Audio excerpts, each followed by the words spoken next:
عید جب آتی ہے تو ملنے کا امکان رہتا ہے، مل کر کیا کہیں گے یہ سوچ کر دل پریشان رہتا ہے۔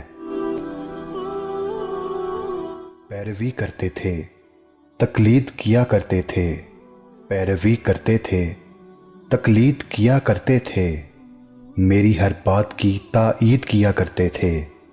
اب خدا جانے کہاں ہیں ان کے ٹھکانے جو میرے ساتھ کبھی عید کیا کرتے تھے۔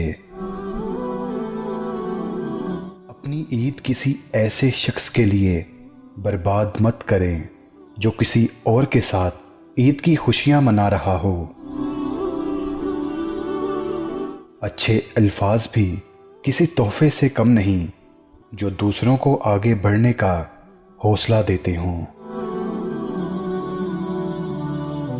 آپ صلاحیت کے چاہے جس درجے پر بھی ہوں، کبھی کسی انسان کو اس کے انتہائی کمزور پہلو سے مت توڑیں۔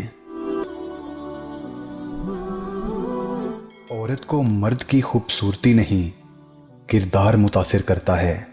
خوبصورت تو وہ بھی ہوتے ہیں جو بد کردار ہوں۔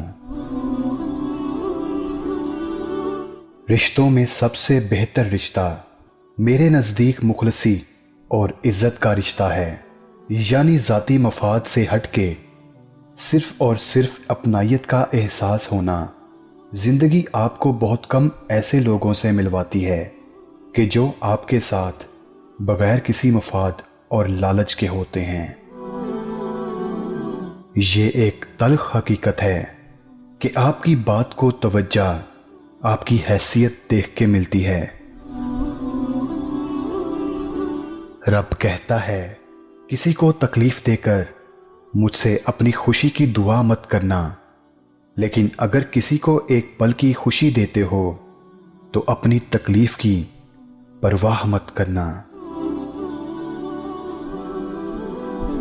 نصیب بے شک اللہ کے ہاتھ میں ہے، مگر دعاؤں کا اختیار اس نے ہمیں دیا ہے، اور دعائیں ہی تو ہیں جو تقدیر بدلنے کی طاقت رکھتی ہیں۔